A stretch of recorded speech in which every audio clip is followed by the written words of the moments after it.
Welcome to the Terrible Podcast with your hosts from SteelersDepot.com, where you can find all your latest and greatest Steelers news. It's Dave Bryan and Alex Kozora, always lit, talking Steelers. And now, here's Dave and Alex.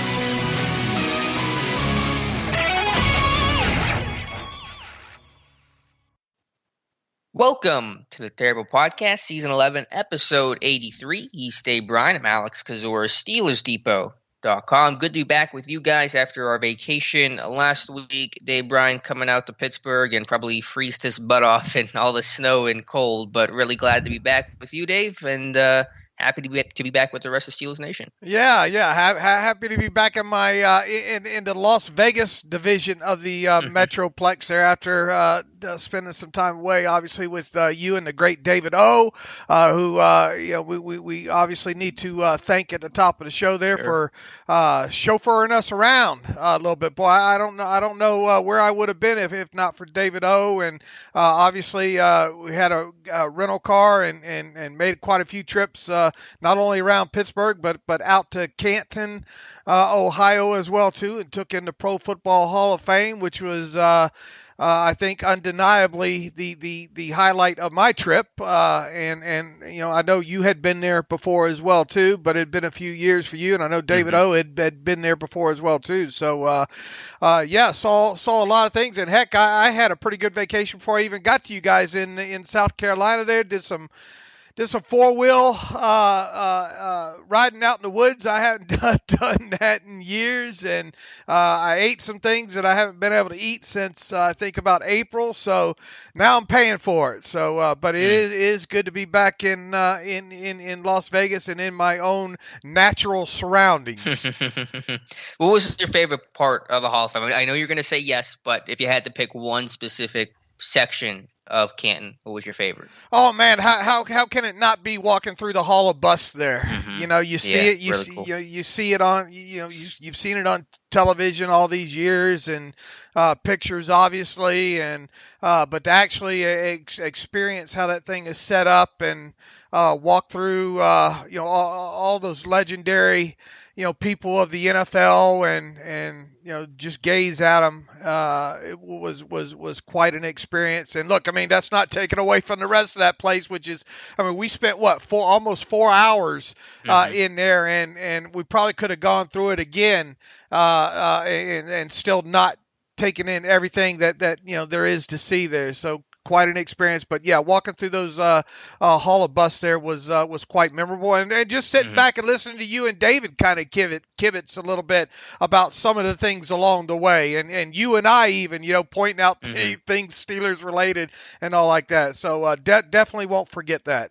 Yeah, that Hall of Busts, I mean, it is just surreal. It's so cool, and I can't wait for because they hadn't had the bus obviously for the 2020 class yet, so no Troy and Cower and Shell, and now you'll have Faneca and Nunn, so we'll have to get back there once those guys get officially enshrined, hopefully in August, and see their bus in person, because it's a really, really cool room. Yeah, absolutely. Got to see the Pittsburgh division of Steelers Depot, the Metroplex there. Quite impressive place you have there, Alex, and see where the sausage is made, so to speak. There, I can't believe you do all that on that laptop. I kind of my setup obviously is a lot different. Got a couple computers in here and some TVs and all like that. Me having to work on a Chromebook while I was away, which obviously I didn't get a lot of work done, but it was just part of the trip, and that's a nice place you have there. Thank you very much. All right, Dave, let's jump into the Steelers news of the week that we missed out on, and the big thing that happened this past week was Kevin Colbert. Would that be the bat signal going up, or that's for Art Rooney, I guess? Whatever the equivalent of Kevin Colbert's bat signal is, went up, and he spoke with the media. What was that, on, I think, Wednesday of last week, with a lot to say. Of course, the headlines, rightly so, were surrounding Ben Roethlisberger. So now, Dave, that you've gotten to go back and hear some of those comments from Kevin Colbert, what is your interpretation of what Colbert actually said and the tone of which he said it with? Yeah, that's a great question. And obviously, we were subject to, I guess, the Twitter reports before actually seeing it. At least in my case, that was the case. And I know you guys spent a little bit of time to kind of recapping that before I had even gotten to it. And the initial narrative, it seemed to be floating around before you actually listened to what Colbert said, was his comments, and kind of specifically what he had said about Ben and the way he had phrased it, saying, as of right now, Ben is still a member of the Pittsburgh Steelers. Well, I didn't take that as a negative per se. I took that as, what else do you expect Kevin Colbert to say? I think if you go back, for those of you who have heard the whole, what was it, almost 30 minutes, I think Colbert talked to the media. The way I took it, and obviously there was supposed to be that meeting. What was it? I don't know. Time's getting away from me. When Fowler reported that right after the Super Bowl, they were supposed to meet again, I believe. Right. Well, I mean, obviously the initial, the way I gathered was the initial meeting had happened, and that was the one that I think that kind of Art Rooney had talked about and all as well too, and they came to the agreement that something will have to be done with this cap charge and all like that, which I don't think that surprised anybody.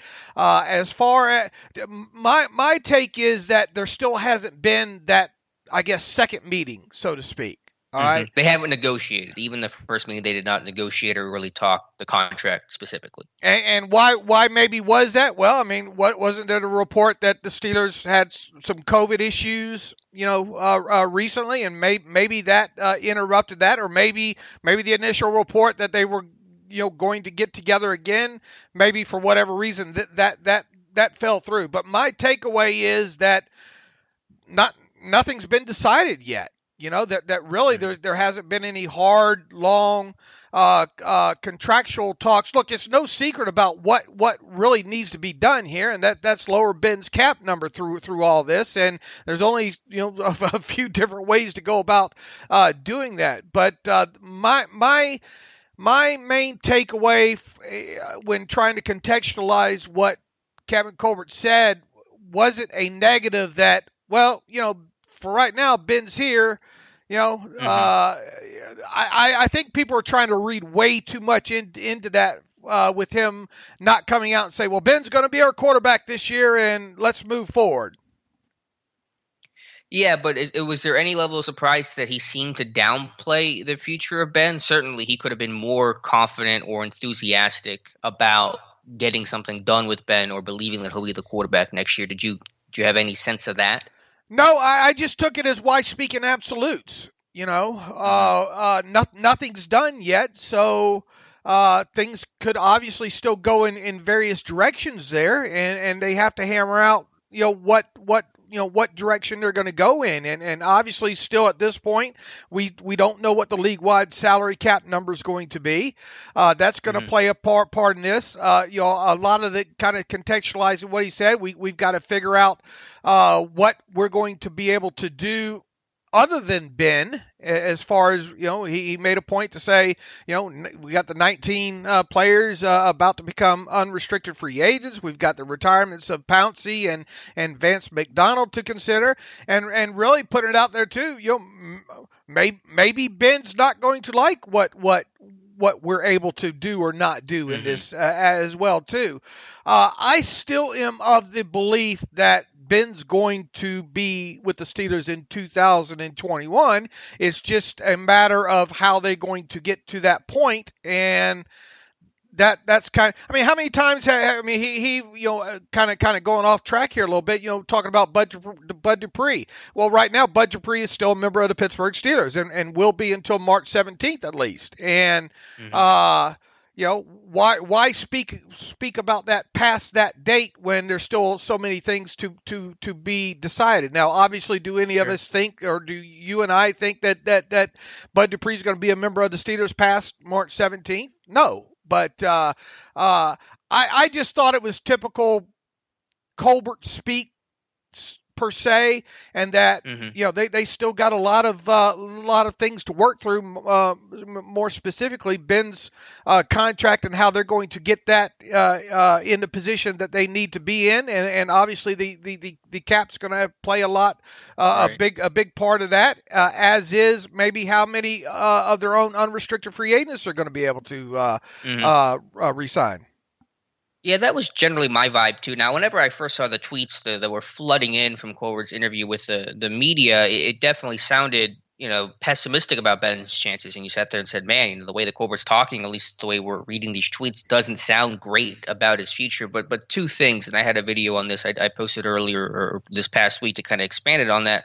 He also did an interview with Missy Matthews at Steelers.com, just a one-on-one virtually. And the tone, and when you could really hear Colbert talk instead of just reading some tweets, the tone and the way that Colbert phrased things seemed a whole lot more optimistic. He told Missy, quote, Ben obviously is our quarterback. He did some really special things last year. We believe he can still do some special things as we hopefully move into 2021. He talked about the meeting with Tomlin and Art Rooney and himself they had right after the season. He said it was a good discussion. Quote, we all agreed we'll stay in touch and see how things progress throughout these months and this offseason comes together. So in my opinion, it just seems like because the financial situation is such a mess and Ben's contract is such a mess right now for the team because of that, and we all know and agree that Ben can't play under his $41 million cap charge in 2021, that they had to figure out how to make that work. And because the salary cap number is not known right now, and Colbert admitted, and this was before the news the floor was going to raise, but he admitted they had to work off the number of $175 million.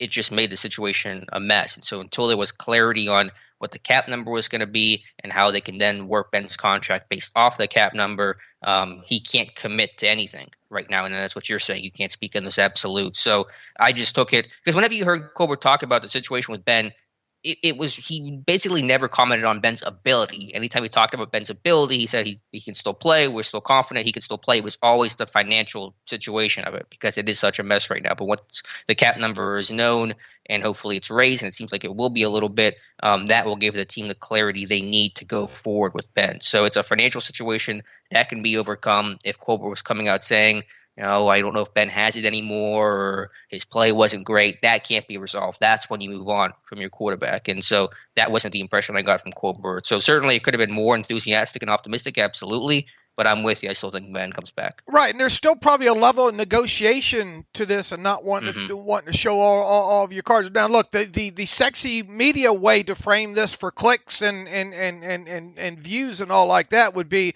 Kevin Colbert doesn't commit to Ben Roethlisberger, and some of these other headlines, they're trying to force Ben to be the bad guy here, and almost make it where he doesn't want to come back. The framing it that kind of way. I understand that there's a level of negotiation that needs to go on throughout this, but at no time did I think, oh man, they're just trying to run Ben off. They're trying to leave this all. I mean, it is partially in Ben's hands because he's got to agree to whatever restructure or extension or whatnot to have his cap number lowered here. All sides know that. And the other thing that I think still getting kind of twisted in the wind is, and I don't believe there's audio on this to still have final context on that, and this stems back to several weeks ago when Ben says it's not about the money, blah blah blah, and people are still trying to frame that. Well, we'll see if Ben's true to his words here, meaning the ball's in Ben's court. Is he willing to take a pay cut? I never took Ben's comments the way they were portrayed. Now, maybe I'll end up being wrong here, but I never took Ben's framed, tweeted out context of quotes of what he had said several weeks ago as, well, I'm willing to take a pay cut. Did you? No, and I didn't take any of that literally, and that was a text I think sent to Ed Bouchette, so I don't believe there's any audio of it. I view this as I don't care how I get paid, whether it be. I never took it as, well, it's not about me making $19 million in 2021. It's more about how I get that 19 million and going a step farther, not needing any more money on top of that. Obviously, they're not going to be able to do anything with new money. At least we don't think, new money as part of a restructure or extension or anything like that. So I took it more along the lines that, hey, I don't care what needs to be done with my contract as long as I'm not giving up the $19 million. That is the way and that's loose, that's a loose interpretation. Obviously, that's more of a business sense, but I mean, we don't have the full context, other than what was out there on Twitter. Yeah, I took it even just more vaguely than that. Just Ben saying, I just want to come back and play, and we'll figure out how to make this contract situation work, and I'm open to reworking my contract in some form or fashion, but just kind of standard boilerplate Ben speak of, I just want to come back and play. I know the cap situation is difficult, so I'll do whatever I got to do to help out the team and allow me to come back. I took it just even more vaguely than that. Right. And once again, I mean, okay, let's say Ben retires or is cut or whatnot. The rule of 51 displacement and all like that saves the team $18.34 million, right? Because he's scheduled to earn 19, you have the displacement there, so it's 18 point. So the max that you're going to save in this whole situation is $18.34 million in cap space. And now obviously, you're not incurring dead money in future years off of something like that. But, the difference that I tried to point out in that post before I left town was, there's a $4 million cap difference in, doing that full restructure or full extension that we talked about, the faux extension, if you will, and turning, the large portion of that $19 million that he's owed into a signing bonus, yada, yada. So the most, don't lose sight of the fact that the most that the team can save here is $18.34 million in 2021 cap space, as opposed to saving, let's say, $14.34 million by going the extension route and all. Now, there, obviously, going that route creates, potential, or will create potential of $14.34 million and dead money in future years. But I mean, once again, that's a $4 million difference there. And is it worth not bringing the quarterback back to save $4 million overall? Now, for what can you get done with that extra $4 million in cap space? Well, a little bit there, right? Potentially save a free agent or two. Overall, depending on the other stuff that you get done there. But it's not like, it's not like there's a huge difference between Ben retiring or Ben being cut versus keeping the quarterback and, extending him the way we've talked about since August of last season. Yeah, just to put a bow on my thoughts for what Colbert said, I was a little surprised, at least in the way that Colbert described things with the media in that conference call. I thought he could have been a little bit more enthusiastic or optimistic about the situation, but I just think because the financial situation is as messy as it has ever been in the NFL, a time where we still don't have a good grasp of the cap and it's retracting and all those things we've obviously discussed, he just can't commit to anything right now with Ben until they know that cap number, until they really have a clear path forward with him. So I still believe they will figure it out because eventually they will get that cap clarity and they will have a path to rework Ben's deal with probably avoidable year type extension. But until that moment happens, because Colbert said, basically we'll keep in touch in the offseason. And that probably just means to me that they're waiting on more clarity and cap information of what their path is going to be. And so that's just where I think Colbert's, I don't want to call it pessimism, but his lack of enthusiasm came from. Well, an old saying that we used to have in sales is no new account is sold until the money's in the bank, until the first the first invoice is written and until the customer pays that payment. So I understand. Could he maybe have chose his words better to give more optimism? Yeah, sure, I guess, but at no point did I say, "Oh boy, this is not looking good," or they don't want Ben back. And once again, if part of the negotiation is seeing if Ben will take a pay cut, I mean, how much honestly are you going to ask the guy to take a pay cut down to? And even if you did, is it still going to include him taking a pay cut and doing a full extension? Because if you don't do the extension and you just ask him to take a pay cut, I mean, you're not going to ask the guy to take a 17 point whatever $million pay cut from the $19 million he's owed down to the NFL minimum for him, which is 1.075. I mean, to me, I just don't see that happening. So let's say it was a $5 million pay cut and Ben goes from earning $19 million to $14 million. Well, if no extension is done on top of that, all you save is $5 million. Yeah. It does nothing for you. That does nothing for you. All right. How and that puts him down into earning $14 million, which is peanuts, really. I mean, how much lower, if indeed they were asking him to take a pay cut, are they asking him to, it's hard to envision them saying, well, here's the deal. You're going to have to take a $5 million pay cut and you're going to have to extend this thing out for 4 full years so we can, try to save a little bit more in there. Right. I just don't see that being a legitimate, even brought up part of the conversation, at least from where I'm sitting. And correct me if you see it differently. Well, I know I had mentioned if a pay cut happens, it'll be a small pay cut in addition to the voidable year extension. It can't just be a pay cut alone, because unless you're asking Ben to cut at least half his salary, probably more, which isn't going to happen. That's just insulting for your starting quarterback. Just cut him if you really don't want him back like that. Unless you go to that degree of a pay cut, it's not going to move the needle enough cap-wise, because that is your biggest contract to deal with. And there aren't a whole lot of other moves for this team to make outside of the Hayward-Tuitt restructure. So if a pay cut happens, I believe it'll happen. It'll be a small pay cut, and it will occur in conjunction with still that voidable year extension. I just viewed it as Kevin Colbert not wanting to speak in absolutes and say, yeah, he's going to be back because they haven't gotten to the point where he signs off on anything, and until he does, they can't speak as if he is coming back.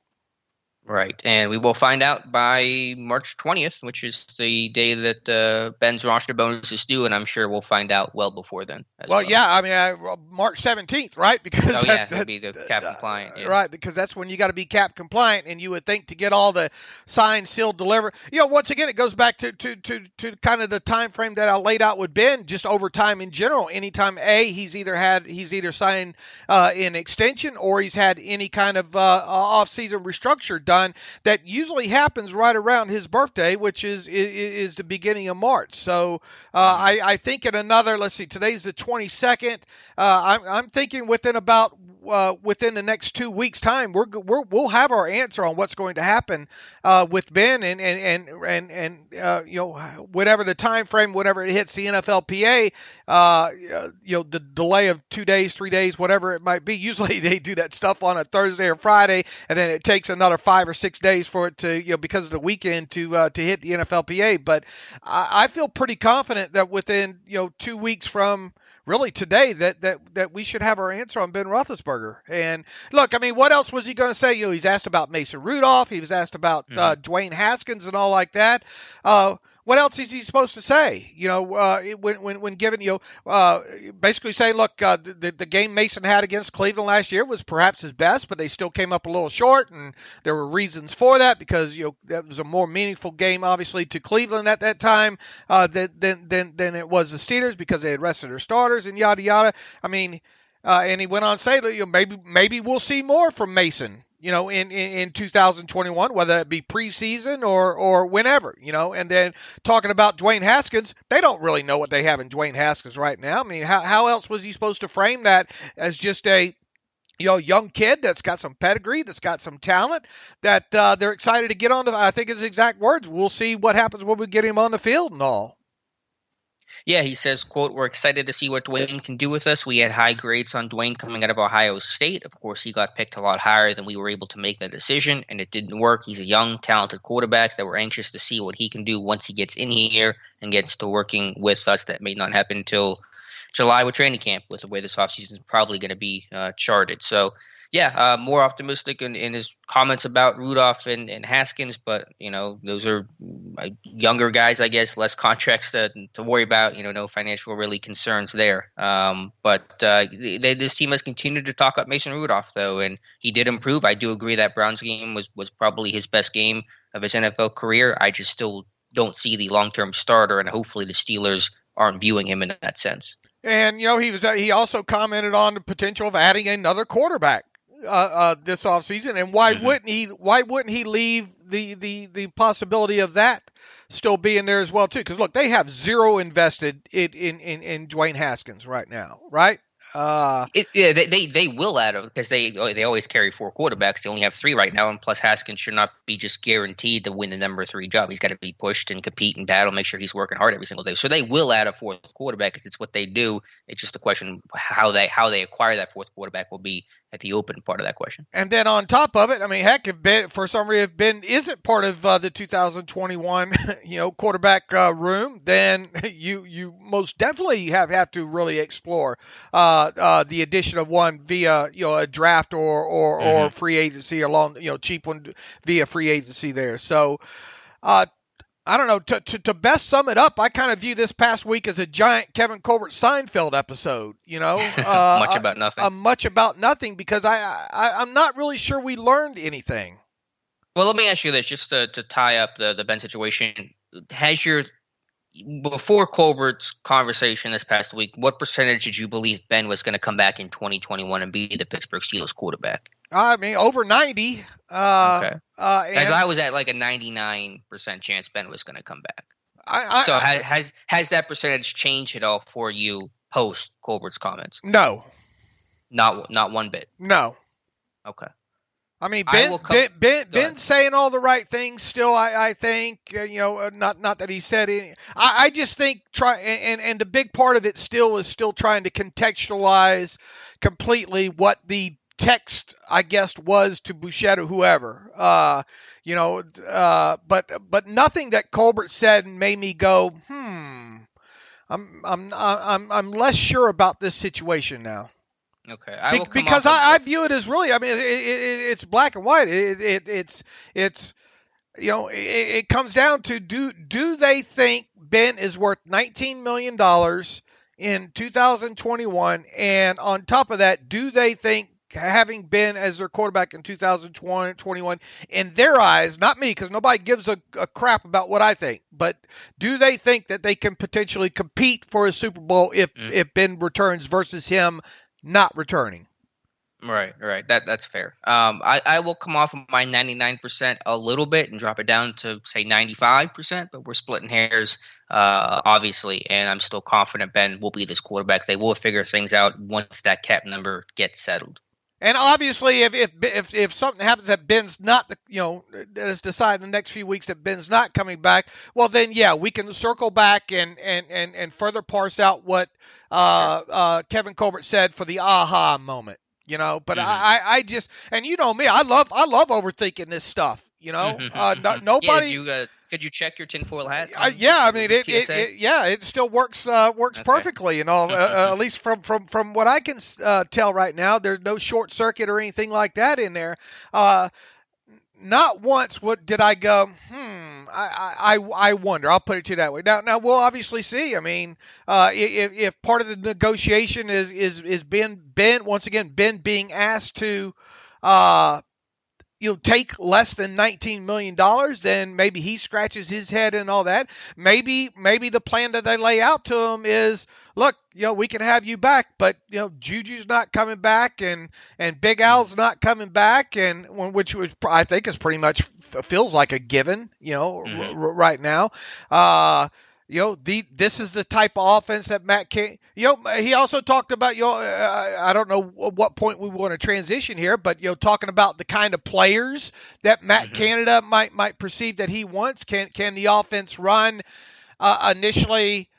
Can Matt Canada get devise an offensive scheme with Ben for 1 year and then transition into one maybe with a different style of quarterback, or just a rookie, a general rookie quarterback in general there. I thought that was an interesting point of the conversation. What kind of players do we need to think about drafting? Even if Ben comes back for potentially one more season. Sure, because ideally Matt Canada at some point in his Steelers OC career will be coaching a quarterback not named Ben. I mean, assuming he's not a one-and-done OC or takes a head coaching job somewhere, and assuming that Ben, if he comes back, only plays one more season, he will have a new coach at some point. And so you have to think about Canada's offense and what's going to fit with what he wants to do. And Colbert said, quote, "Coach and I talked about that because I've asked Coach Tomlin, with Matt taking over, will we be looking at different players differently? Coach is always going to talk about what we have and how we can adapt what they do to what we currently have." And that's just a principle of coaching. You take your ideals and your philosophy and you match it the best you can with your personnel. So maybe you can't do 100% of what you would like to do ideally, but you work and find the best place between what you think works and utilizing and maximizing the skill set of your players. And hopefully over time you will add more players who fit your ideals as you build up your roster. And so that's setting standard with any coach. It may look different under Canada because maybe the philosophy is more radically different going from Fichtner to Canada than it was from Haley to Fichtner, where there really didn't feel like much of a difference. But sure, I'm sure you'll see an evolution of that to some degree. Let me ask you this. It's kind of hard to do from where we sit right now, but looking at what and there's still a domino or two to fall. We'll see how what shakes out with a couple of key defensive free agents, guys like Cameron Sutton and Mike Hilton, really more specifically here in this conversation. When trying to look ahead, and once again, it's hard to do right now, look ahead at the potential Steelers 2021 defensive makeup versus the Steelers 2022 defensive makeup, which one looks like has a potential to be the more successful unit? And I know that's out there because a lot of, there's so many things, but I mean, on paper, you would think that 2021 still has a chance to be, at least on paper, a sustainable defense to do something with versus getting into 2022 and there being even more unknowns. Now, look, we obviously think T.J. Watt's going to be part, of this thing for many more years to come. One would think Minkah Fitzpatrick will be as well. But what does that defense look like potentially in 2021, top to bottom from 2022? Would you agree that at least 2021, at least as far as we could see, seems to be the better unit or one that could help carry an offense that might be more run predicated?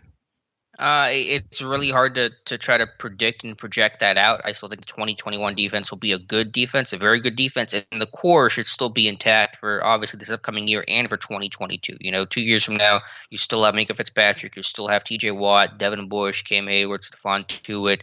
All those guys should still be here, barring anything unforeseen. So you'll still have those core group of guys. For 2022, I guess my thought goes to the cornerback position because you'll have Joe Hayden, who probably is gone by then. Steven Nelson, what happens with him? His contract runs through the end of this upcoming season. So how does the cornerback situation look like? That may be the biggest question mark going into 2022. But it's hard to project which is going to be better, this upcoming defense or the version of it 2 years from now, because a million things are going to happen from then till now. Right, but just I mean, and it's a loose look ahead, but true or false? The Steelers. And it's not saying much overall, but the 2021 Steelers have a better chance at competing for a Super Bowl if Ben returns versus 2022 Steelers team without a Ben Roethlisberger. Probably true. Again, who knows, but probably true. And look, I know people yelling at their podcast machine right now. A lot of people just want to rip the Band-Aid off and get it off. I guess what the biggest fears I think a lot of our listeners and readers of the site probably have is, great, Ben Roethlisberger comes back, the team goes at best 10-6 or 10-7, however many games. They make the playoffs, they get bounced. They have they're saddled with a first round draft pick in 2022 in the 20s, and they didn't get a franchise quarterback this time around. They're back to square one. And in other words, they wasted a whole year that potentially they could have moved forward in.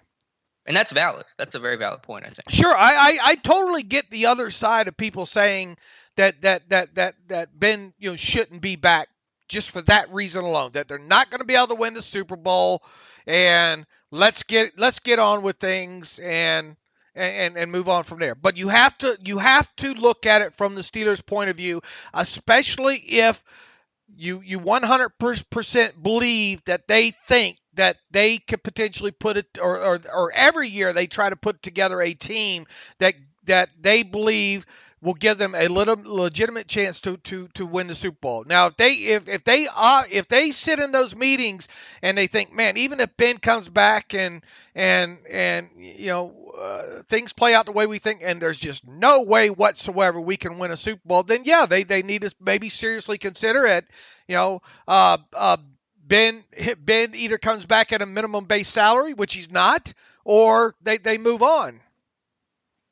Yeah, I mentioned this a couple weeks ago on the podcast and said, as long as the Steelers truly believe that they're still a playoff team, they're going to be aggressive and try to go for gold here and try to make that Super Bowl run, because once you get in the playoffs, anything can happen. Unfortunately, it's been a lot of negativity for the Steelers the last decade or so, but you get in the playoffs, then you still have a shot. And the Steelers certainly still have the mindset that they can win the North, that they can get into the playoffs and at least give themselves a chance. And so until that answer is no, we don't believe we're a playoff team, they're never going to get into rebuild mode. That may be the right idea or the wrong idea, but that I'm pretty confident is their philosophy. I guess people will probably say, well, what do you guys think the Steelers should do here? Yeah, and assuming Ben agrees to the other side of whatever that other side is.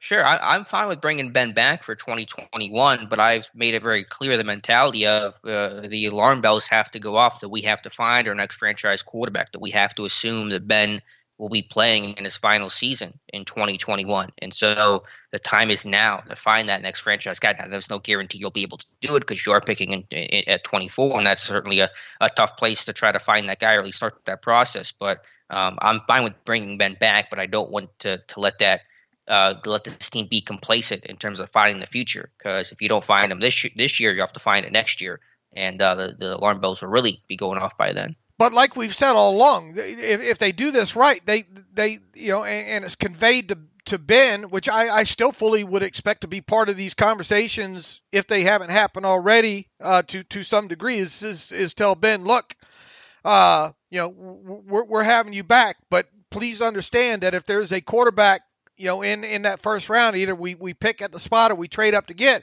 don't go getting your feelings hurt, Mm-hmm. And as I laid out, I think in that $4 million post that I did, I believe you can still set yourself up to have the best of both worlds here, where, okay, you go into the season, Ben is your quarterback, the whole team gets a chance to compete, but if you get in week 8, week 9, week 10, and this thing just it's not looking good, well then you have the ability to pull the lever, the ejection seat, and either look at Mason Rudolph or look at maybe a kid that you drafted along those lines. And once again, it's costing you future dead money to potentially bring Ben back. But I think the way the cap is expected to escalate, I think that the way that I think that they will potentially set up 2021 or 2022 in Ben's contract to give them that kind of breeze, ejection seat, if you will, to kind of defer some of that, dead money. It helps lighten the load of that dead money. Whereas when you get into even what would it be, 2023, is whatever's left over, that $10 million in dead money is barely a speed bumps per se. Mm-hmm. Yeah, no, that makes sense. Did you want to, and I want to get back to some of the other things that Colbert said, but because we've discussed the cap so much, did you want to talk about and kind of sidebar for the latest, newest cap update that I think came from Pro Football Talk? Yeah, and let's just wrap one so we don't circle back. Once again, I view what all has happened this last week with Ben and the Steelers and Kevin Colbert as one giant Seinfeld episode. I mean, it's a lot to talk about. It's a lot to frame in different ways for the clicks and all like that. But I honestly believe that, it's just words at this point. I don't think firm decisions have. I'm willing to bet that they, deep down inside, I'm willing to bet that they think that there's a good chance that Ben Roethlisberger is going to be back in 2021, and that the rest of all this right now is just time filler, if you will. Okay, and they're just waiting on more cap clarity, in your opinion? Cap clarity and getting Ben to potentially sign off on a plan and look, trying to find out other things as well too. I mean, what's going to happen with Juju? Can they get themselves in a position, maybe in contract talks with Juju and his agent, where potentially they might can bring him back? Right.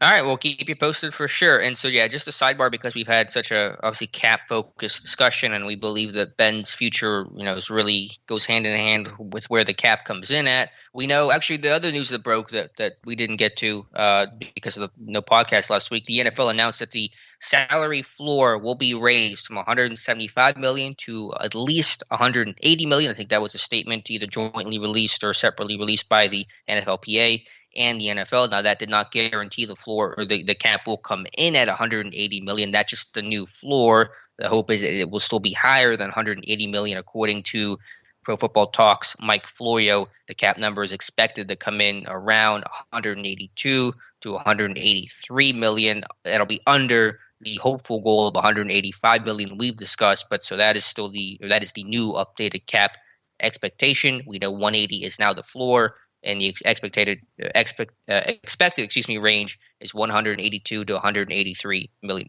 And this is one source, right? I mean, per the source, the TV deals, if they're finalized, won't change much. Neither will full attendance of the 2021 games, because 2021 cap calculations already will be based on the assumption that stadiums will be 75% capacity.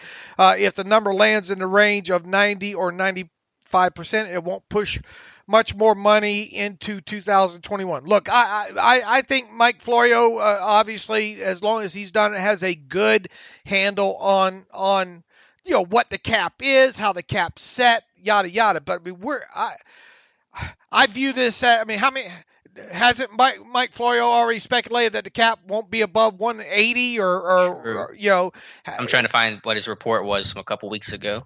Right. I mean, this is all still speculation. This is what, just one source here. We don't know who that source is, that kind of stuff. So really, it's something to report. It's something to talk about, but I'm not sure how much weight we give this. Well, the good news is, let's just start with what we know, which is the floor has been raised, which is good news. To put it from 175 to 180, it means the league has some sort of confidence. Their outlook looks a little bit better than it was way back when they set the floor of 175 million. So any number above that 175 was going to be good news for the rest of the league, and obviously the Pittsburgh Steelers. So I've already graduated far from that. What's that? I'm to the point now where I take it as a huge loss if the number comes in under 185 now. Sure. Because I mean, we already made $5 million progress in all this doom and gloom talk already. And we haven't even, here we are still 3 weeks out. So are we going to get to another line in the sand where, doom and gloom, 185? You know what I'm saying? I will take it as a huge loss. I will take it personally if the number comes in under 185 million at this point. Now, people say, well, 182, 183 million is close. Well, that's an extra 2 or 3 million the Steelers most definitely could use. Horseshoes and hand grenades when it comes to the cap. Right. I mean, I think, we pass this along, we talk about it, but once again, in the grand scheme, in another 3 weeks, does this article and does this whole discussion, does the whole first 20 minutes of this podcast become a giant worthless? It might be worthless in some our own Seinfeld episode, so to speak. And my gut tells me all that we've talked about so far will have been.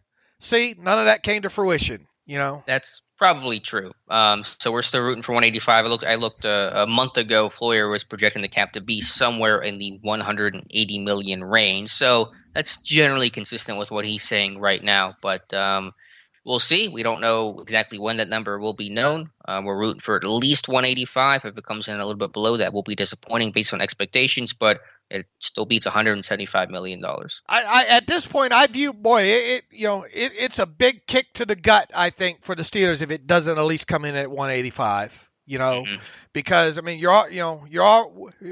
latest cap update from before I left out of town was based on 185 million, and there was still some work to be done, obviously, right? And that was with us talking about restructures we know that are going to happen in Cameron Hayward and Stephon Tuitt.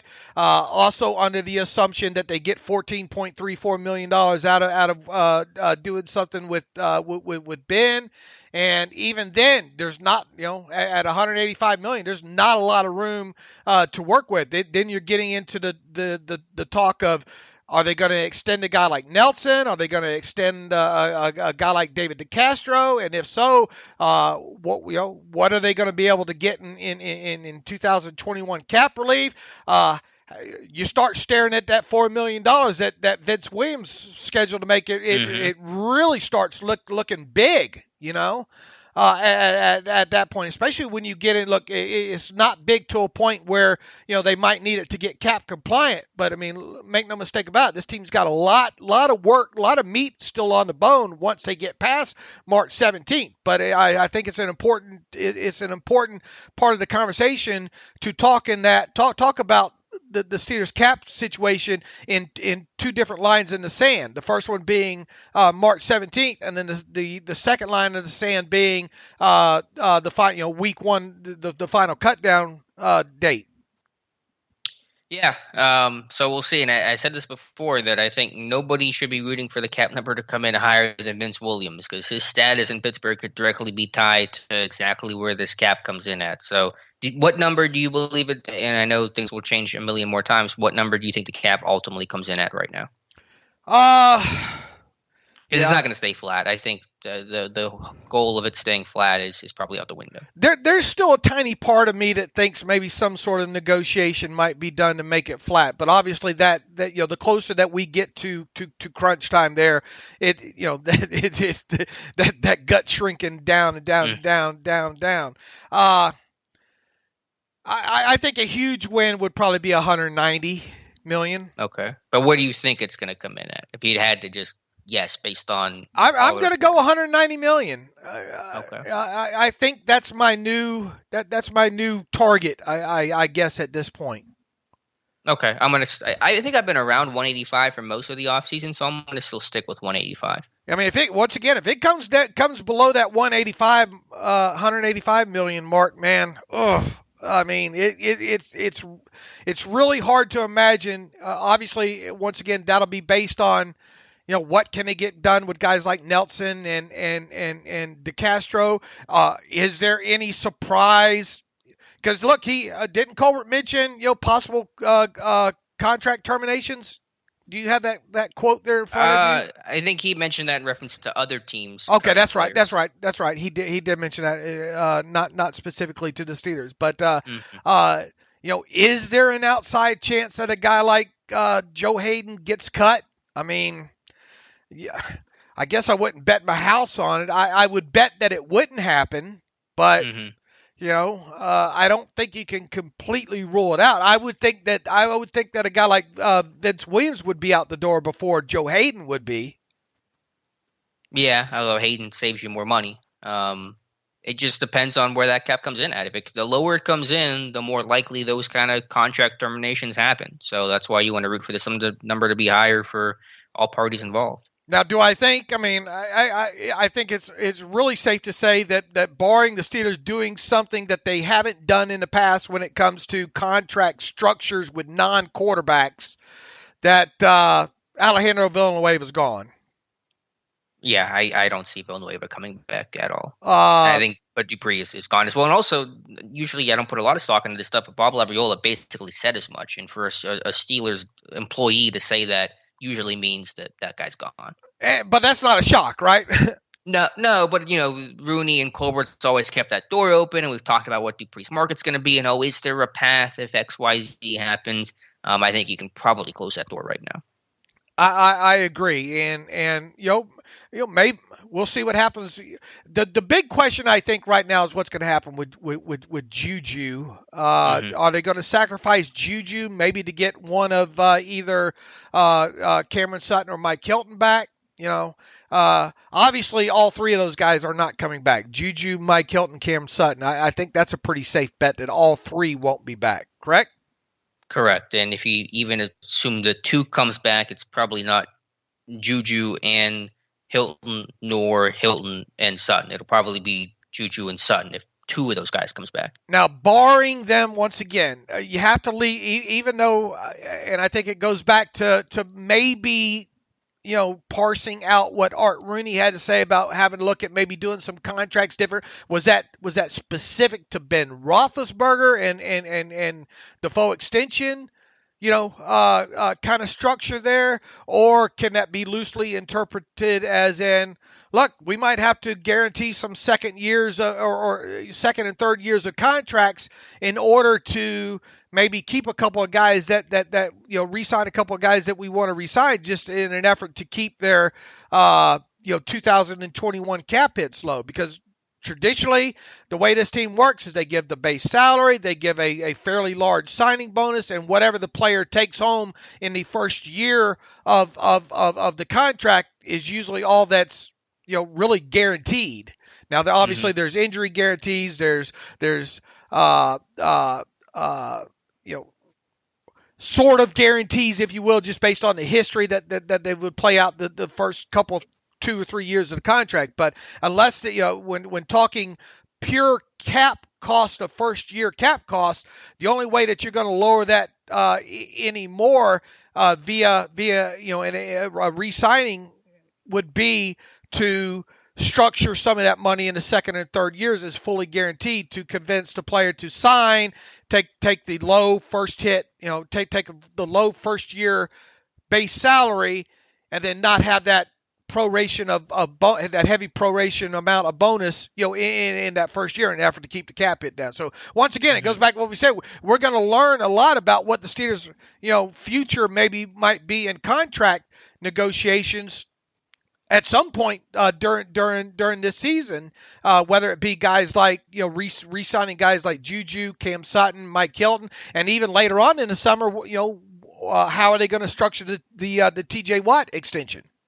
Right, that is the Dave Bryan Rorschach test of what do you see here in this statement from Art Rooney. We'll see what they do. Odds will tell you that they won't far. At least I think gut would tell you that they're not going to stray too far off the path. That as you've stated, that you took that more as what they might do with Ben Roethlisberger and nothing else, right? And until they do something different, I think that's the way you have to more loosely interpret what Art Rooney had to say. However, because of this unique kind of situation, will it result in maybe them before too long anyway, the Steelers are probably going to have to come off of their way that they do contracts, maybe at some point. I mean, it's inevitable, and if Omar Khan ever takes a job somewhere else, then that process probably gets sped up. And is that an Omar Khan way, or is that just a franchise viewpoint? Yeah, probably a little bit of both. They're hiring a guy that has the same viewpoint of the overall franchise. I think the most interesting thing that we'll be able to answer a lot of questions here within a little more than 3 weeks from today was the first 30 minutes of this podcast just a giant, Seinfeld episode? Because I really view it going that way, Alex. But I mean, we'll obviously see. Yeah, hey, that's what we're good at. We Right. take a week off, no rust. We'll talk about nothing for 45 minutes. Well, So that's our MO. it's just aggravating to see, some of the, at least based on the history of what Colbert has said and based on the way our understanding of the cap and how the Steelers work, to see some of the things just loosely interpreted the way they were out of things that came out of. I understand why, and this, it's not sexy to say, well, Colbert didn't mean that he didn't think that Ben's not coming back. It's easy to frame it because of the way he used his words. That, well, he's not 100 slam dunk on the Ben bandwagon of him coming back kind of viewpoint. You know what I'm saying? Yeah, we're just careful of not being apocalyptic about these comments. And when you listen to what Colbert said again, especially with that Missy Matthews interview, if you haven't listened to it, please go and listen to it. And I think that will soften the earth-shattering take of the Steelers are trying to get rid of Big Ben as soon as possible. If you hear what Colbert says talking to Missy, it's a completely different tone. All right, what else? What else do we have to wrap up that Colbert said during those talks? Yeah, he's always very good about giving honest clues about his field of the draft and draft classes. And obviously we know the Steelers will be investing in offensive line to some degree come this April. And he gave his evaluation of the offensive line in the 2021 draft class saying, quote, "The draft itself, it's stronger at the tackle position than it is at the interior. Center and guard traditionally is not a very strong group in any draft. The tackles are unusually deep this year. I think we can add players through the draft," and yada standard Colbert speak after that, but saying the tackle class is unusually deep, and it is. There could be 7, 8, maybe even 9 offensive tackles who go off the board in the first round, and we'll see how aggressive Pittsburgh attacks offensive tackle, but if they want to, they will have plenty of choices. All right, now digging into our Blues Clues bag, which has gotten that bag has shrunk considerably over the course of the last couple of years due to COVID and things along those lines. But based on Colbert history and talking about strength of draft class and thinking we know the needs and potential direction of this team in the draft, especially maybe in the early rounds. My takeaway is that they're more apt to not draft a tackle in the first round as we sit here right now.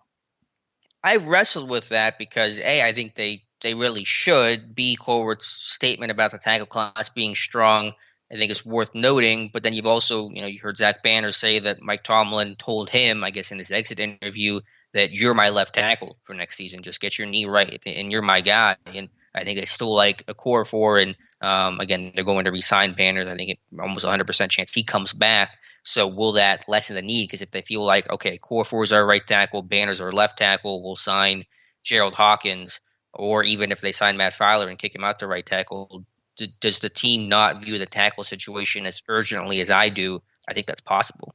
I think that's possible as well too. And basically, I think was it you or Matthew who wrote up the quote about Tomlin, or the Banner quote and all like that. Yeah, Matthew. Yeah. It very, and by the way, props to Matthew Marksey for covering, doing a lot of good work the last week or so, to give Alex and myself, a little bit of time off there. He did a fantastic job in that, so we want to make sure we shout him out here. But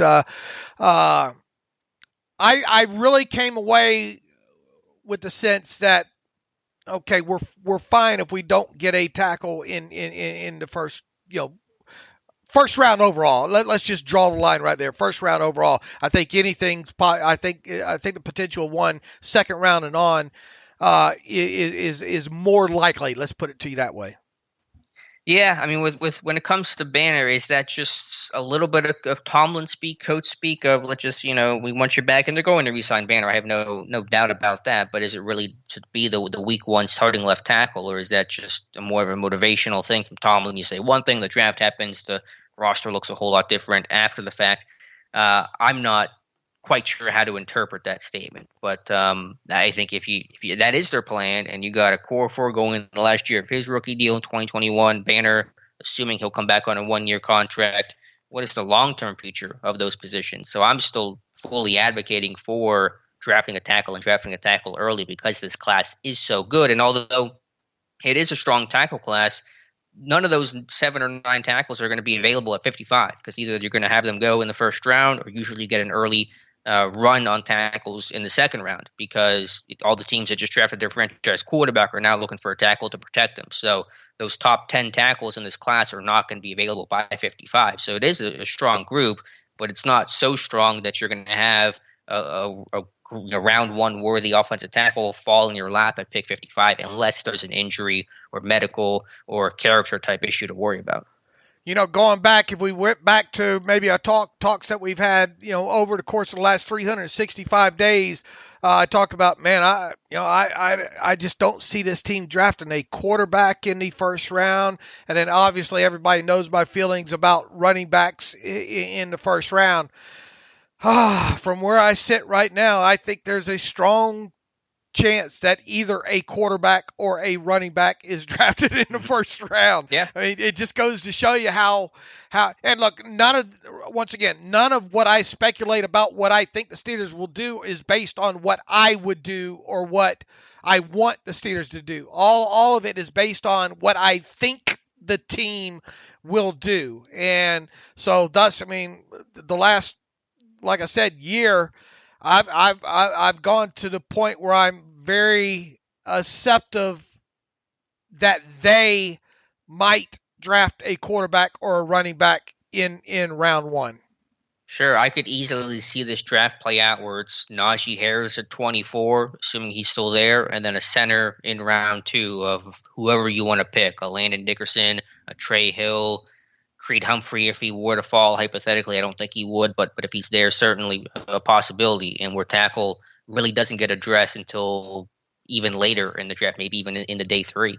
Right. Now, the running back class isn't bad, at least from what I've gone through top heavy so far. But to me, still it's Najee Harris and then the rest, Sure. I'm with you. And again, we know this team is going to improve the offensive line. They're going to improve the run game. That is the mandate from Art Rooney. You had the worst rushing attack in football last season. And so if it's not tackle, how do you address the run game? Well, you're going to address center. Obviously, to replace Marquise Pouncey, you have to do that. That's not a problem. And you're going to address running back. And so if it's not going to be tackle, then it's going to be center, and it's going to be the running back position. It's hard to envision the run game getting better if they don't draft a tackle or a running back early. And or both, maybe even in the first 2 rounds. Well, and a center too, because we don't know who's your starting center in 2021. The only guy with experience on this roster is J.C. Hassenauer. Right. I think we'll better be able to answer that question like 4 weeks from today. I have a funny feeling that they might be waiting to see if one of these veteran, 1-year fixes maybe. On a minimum contract becomes available here in the next several weeks. I agree. I think there's a high chance. Now that still doesn't mean that they wouldn't draft a center, right? Sure. But at least Kevin Colbert's notorious for not painting himself completely into a corner. And right now with J.C. Hassenauer as really being your lone center,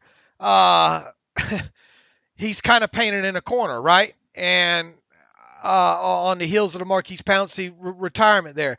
I don't think that he wants to go into the draft with that being his lone option there. So I foresee somebody coming in with center experience on a very cheap deal that at least opens up the possibility for him, if there's a center around one that they love and can't live without, they can go that route, or if they want to wait to round 4. Obviously, if you wait much past that, well, you get what you get at that point. But I have a feeling that that's going to be a to be determined talk that you and I will have 4 weeks from right now. No, I'm with you 1,000%, Dave. I think the position this team is most likely to address in free agency, they'll likely bring in 2 to 3 lower-level guys, but the one they may take the biggest crack at and the one they're most likely to address the earliest is going to be center. And that may mean waiting for B.J. Finney to get cut. It may mean another veteran guy, and we'll talk about more of those names as we creep closer to free agency less than a month from now. But I'm pretty confident they will bring in a center in free agency and then probably pair him with a draft pick in the top 4 rounds. Yeah, at least it won't be the kind of money that they spent on Sean Mahan. That's true. We were talking about Sean Mahan this week. Yeah, we had our trip was highlighted by a Sean Mahan discussion. I wouldn't necessarily say highlighted, but if that was the highlight, then we did it wrong. But yeah, I mean, you get me right, and you're on board. It's going to be somebody for $1 million.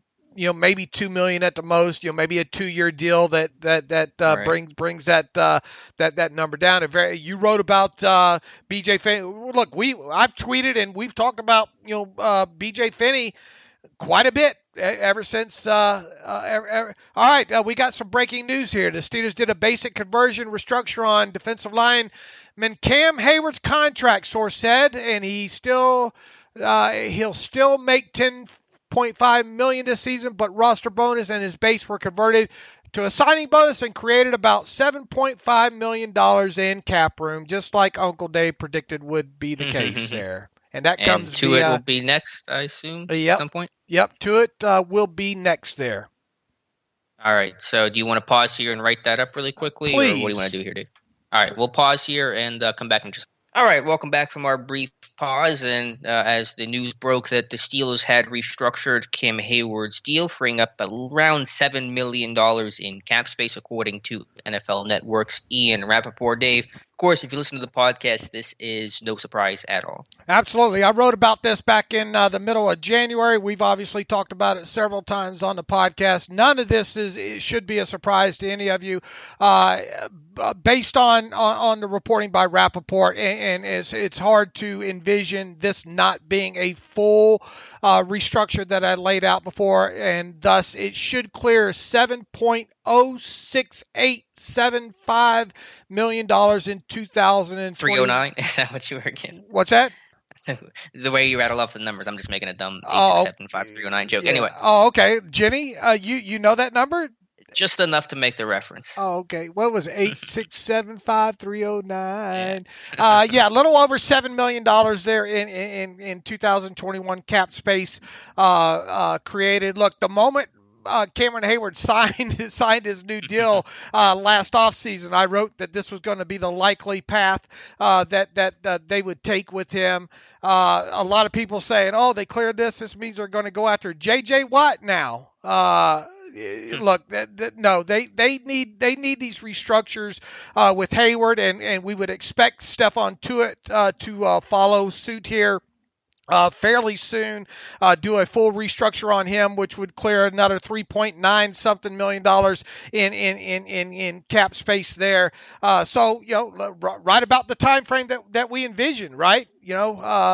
Maybe a week early here or so along those lines. But regardless of what the 2021 salary cap number is to come in at, this is going to be part of the process. Once again, Stephon Tuitt should be next, you would think. Yes, they have the ability to restructure the contracts of guys like Chris Boswell that you and I have talked about in the past. In doing so, if they were to do a full restructure on Chris Boswell, it would save a little over $1 million there.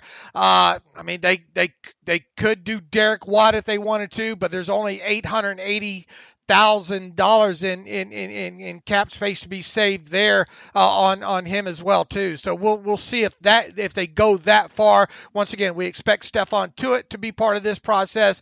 We'll see. I mean, we'll know how crunched they are for cap space if they get down as low as guys like Boswell and Derek Watt. But once again, I mean, between Boswell and Watt, you save 1.9 something right around in there in cap space if they get down that far.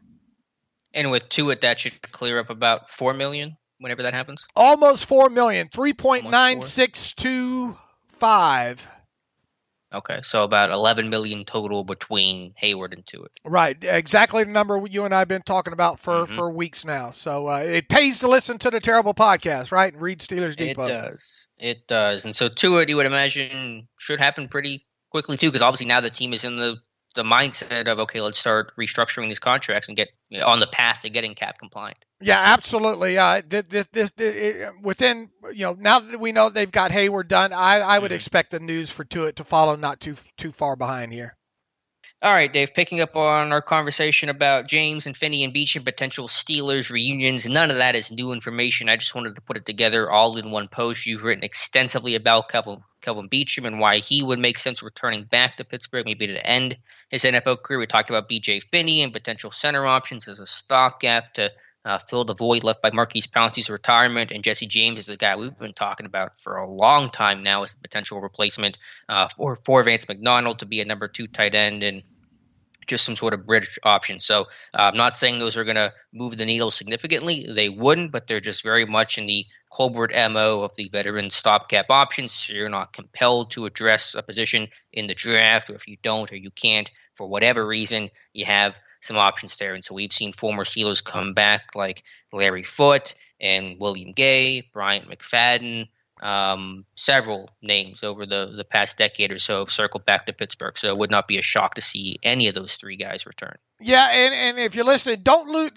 People get caught up. Well, why do you guys want that to happen? It's not so much that we want it to happen. It's just, once again, it's the Steelers' MO for the most part over the years. True or false? One of those 3 players will be a Pittsburgh Steeler in 2021. I'll say true. The question is, who's the most likely to come back? I think it'd be Finney, if I had to guess. I would say that as well, too. And look, we would get in trouble for tampering right now, but I won't be shocked if it's 2 of them. I won't be shocked if it's all 3 of them, Alex. Obviously, the likelihood of it being all 3, look, 2 of those guys are still under contract, and really technically Beachum is too until the start of the new league year, unless something happens there. But I'm with you. 1, 2, or 3 of them, I think will be Steelers in 2021. I like the chances. Let's just put it to you that way. Mm-hmm.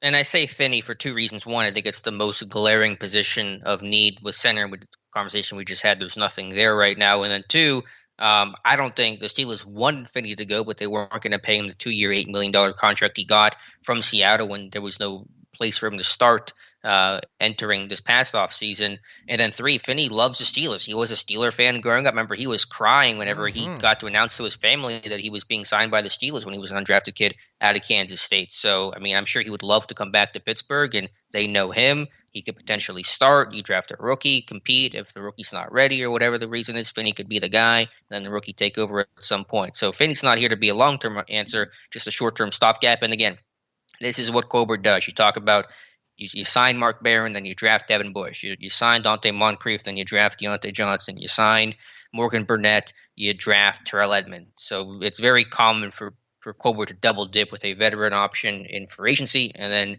draft that position aggressively. All right, we'll see if we are somewhere in the neighborhood of the horseshoes and the hand grenades on that one. All right, we'll keep you posted. So that was anything else from Colbert? I think we covered the highlights, or really everything that Colbert, notably had to say. Yeah, and they're just going to have to see, start mapping this thing out, which they've obviously begun doing, to see if once again if they're able to retain any of their own unrestricted types, and the cap number will obviously play a huge part of in that, as will negotiations with those players.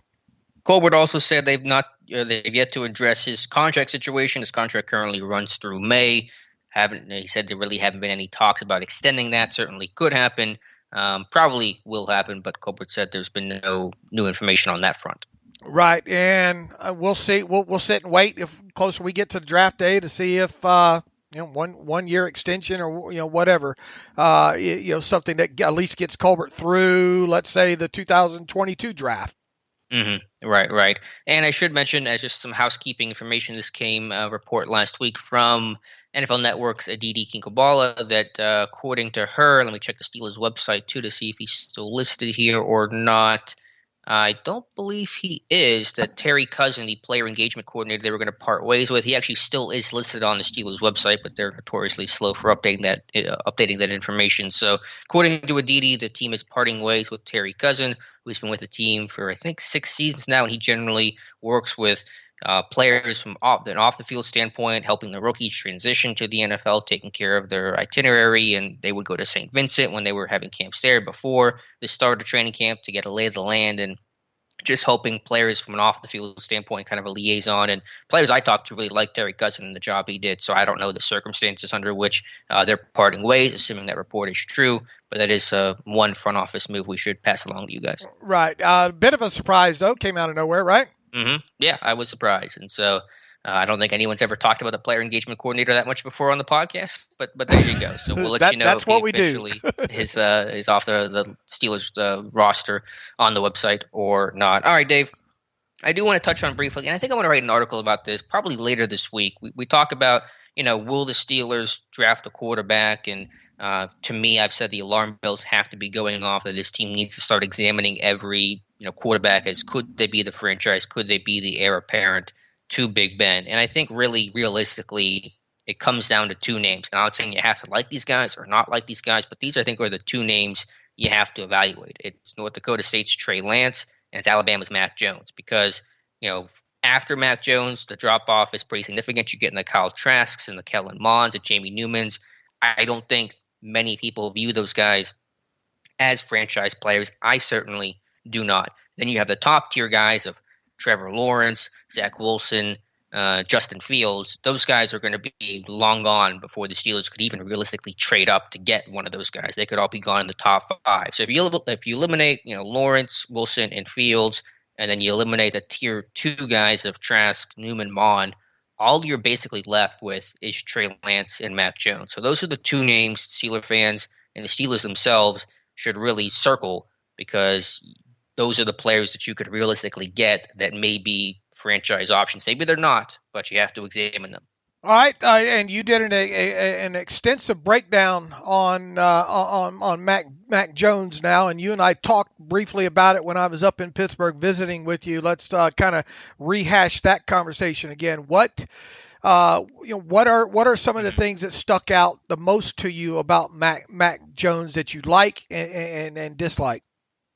I came away really impressed with Mac Jones, and I didn't know what to expect. Obviously there's a reputation for Alabama quarterbacks that they're great college quarterbacks, but they don't always quite pan out that way in the NFL. You think about Greg McElroy. Remember John Parker Wilson was in Steelers training camp for a hot second, but Mac Jones obviously is not like those guys. And to me, the biggest thing I like about him is accuracy. And we talk about mobility and extending the play and how those traits are important, and they are more important and they're increasingly valuable, but it starts with still the same old traits that have always mattered for quarterbacks. You got to be accurate, a good decision maker. Your ball placement has to be good. You have to have those kind of intangibles as well. If you don't have those, I don't care how mobile you are, what kind of arm you have, you're not going to succeed in the NFL. And Jones is a rhythmic, on-time passer who has great ball placement, great accuracy on all throws to the field, short, middle, and deep. And I think his arm strength is better than what people give him credit for. It's not an overwhelming elite arm. It's not Patrick Mahomes. It's not Aaron Rodgers nor Josh Allen. But it's an arm good enough to make all the throws. And I saw him make a couple great throws from the far hash. And in college, the hashes are wider than they are in the NFL. So it's even a tougher throw to make. So I think Jones has more than enough of an arm. I think he handles pressure well. His mobility within the pocket is really impressive. That's an underrated trait that I don't think gets talked about enough. We talk about mobility outside the pocket a lot. Rarely do we discuss mobility within the pocket. And the guy was super productive. And I know he had a great supporting cast, and that's true. But you can't just use that as a basis to not like a guy or not evaluate a guy. I think that this is a guy that was really impressive from the word go. His first start versus Arkansas, and they blew him out that day. In terms of the negatives, obviously his build is average. He listed at 6'2.5", 217. Some passes will get tipped because of that. The mobility obviously is not great in terms of extending the play, but it's not terrible either. He's not a statue. He's not Ben. He's even more mobile than, say, Kyle Trask. So there is something there. And when he does miss, he does tend to miss high with his throws. I'm not quite sure what the reason for that is, but he does have a tendency to throw a little bit higher than what you would like. And so those were the negatives. But overall, I would put him in the camp. I know it's a very strong statement, but I would put him in the camp of he could be a franchise quarterback. All right, after our conversations, flew back home to Las Vegas, and last night started getting a lot deeper into Mac Jones. Oh, did you? Nice. Tape and all, and let me quantify this. I watched every throw he made in the opener against Missouri, the game against Ole Miss, which was 2 weeks later, and the game against Tennessee. That's those are the three games that I watched every throw on. All of you can find those on YouTube, the TV tape versions of those as well. If you'd like to take a look at those, it doesn't take you long to get there. There's about 10 minutes per video, I think, on those games there, and kind of loosely charting some of that stuff there. Once again, I want to get into the back end of the schedule and all like that, but my initial look, he completed high completion percentage in those games. 75% of his throws against Missouri. He was 18 or 24 for 249 and 2 touchdowns. Against Ole Miss, he was 28 of 32, 87.5% of his passes, 2 touchdowns in that game for 417 yards. And then Tennessee, 25 of 31, 80.6% completion percentage for 387, no touchdowns, no interceptions in any of those three games there. Those are the ones that I've watched. Now, obviously, there were a lot of shorter throws, a lot of the kind of flip forward passes, with the guys in motion. The thing that stuck out is they run a lot of stuff that the Steelers run. Him out of the pistol and the shotgun. There. A lot of the screen, the wide receiver screens and the running back flare outs. But he did push the football down the field. Some in all three of those games. I could in the Tennessee game specifically. There were some. The arm strength showed I thought in there, especially on some of the balls. In a positive way or a negative way? In a negative way there. Okay. I just I'm looking for that non-floating balls. A couple of those balls I felt he underthrown. Now I think the receivers came down with him in a couple of questionable throws, especially in that Tennessee game there. A couple of the other kind of intermediate routes out to the side, I kind of question the arm strength in there. And then once again in all three of those games, I did like his pocket presence. I thought there was 3 or 4 plays. I thought he did a great job of maneuvering, taking a step to the side and then moving up in the pocket and delivering the football. Showed some, at least in those 3 games, I thought he showed some good pocket presence in there. I thought he did a good job with defenders coming at him and handling the pressure in his face, so to speak, and getting those balls out and all as well too. I did not see any extend. Now they did have him quarterback sneak quite a bit. He's good at it, and he's good at it. Very, very successful at that. I think I saw an awkward scramble or two in there. But the question I still am looking for as I go through the rest of his 2020 tape is there any extend to play? Because quite often he had nice pockets to navigate. Correct? Mm-hmm. Correct. Yeah, I didn't see a lot of the extend the play because the offense was so rhythmic, and partly because it was so good that it didn't require that. Now, I did see him work some muddy pockets and deal with pressure, but in terms of him scrambling and throwing on the move and that traditional extend the play, I don't think you're going to see a lot of that, and that's a fair criticism. Okay, and I thought for the most part in those 3 games that I watched, I thought he did a good job of going through his reads when needed, and delivering the football. But on top of that, he had a lot of wide open receivers. I struggle yet to see. I'm not saying it's not there. Because obviously 3 games is just a small sample size when you look at what do you attempt, something like 400 passes or something last season. I want to see some of those tight more of those tight window throws. Not now. Look, he had one. Who was it? was it the Missouri game? He had the one over the top, or the Tennessee game in the double coverage down the field in the end zone for the touchdown. He did have a couple of drops too. There are probably three balls, one of which I think was potentially a touchdown that were very nice, nicely thrown footballs that should have been caught. In fact, I think the first two throws maybe against Missouri, I think both were incompleted, and I think both those could, depending on I haven't looked at the all 22 end zone angle, but it probably could be quantified as drops too. And heck, he completed 75% of his passes against Missouri on just 24 total attempts. So if you bump that up to 20 or 24, I mean, you're in the neighborhood of 80% in there as well too. I guess what I'm getting at is that I still have questions about it. Obviously, you're telling me I'm not going to find the extend to play stuff. I still want to see more of. You are obviously at the point where you're a lot more comfortable with his overall arm strength where I am right now. So I think you even said, was it the Florida game? You said a much better display of his overall arm strength, or? I'd have to look at what particular game. I'm looking at my notes in the Tennessee game. Arkansas, there was one. That was 2019, his first career start. The Tennessee game, I did have him down for at least one under throw. So I would say his arm maxes out around 50 yards.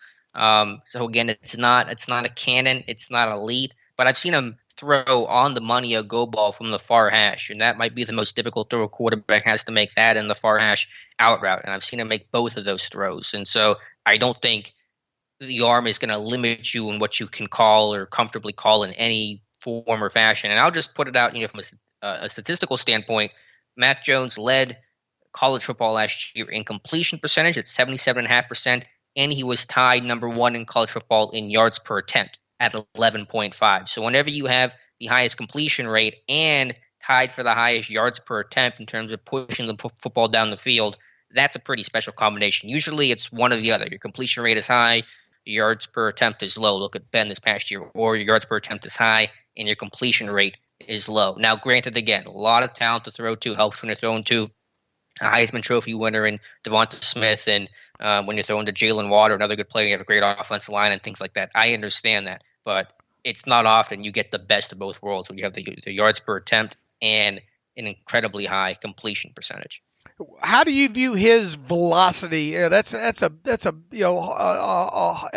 quantify a lot of times, either on TV tape or on all 22 tape. It's easier to see a little bit more on all 22 than it is TV. But even so, you're not standing there with a gun, right? Or just even in person, you can hear it. That's when you can really feel velocity. It's good. Again, it's not. I'm not going to pretend like Mac Jones has an elite arm or the best arm in this class. He does not. But I think, again, it is more than enough to run an NFL offense. He made NFL throws. It's an NFL system, a pro-style system overall. There's nothing that's going to limit me. Kyle Trask, for example, out of Florida, that arm is not good enough. That's going to be a limiter in the NFL. And so while Jones is not elite, and I'm not trying to paint his arm strength as elite, I think it's better than what he's given credit for, because he's basically viewed as this game manager, smart guy, but the physical tools aren't there, mobility and arm strength. But the arm strength is good, and it's good enough for the NFL. How would you compare it to Trask? The arm strength? Right.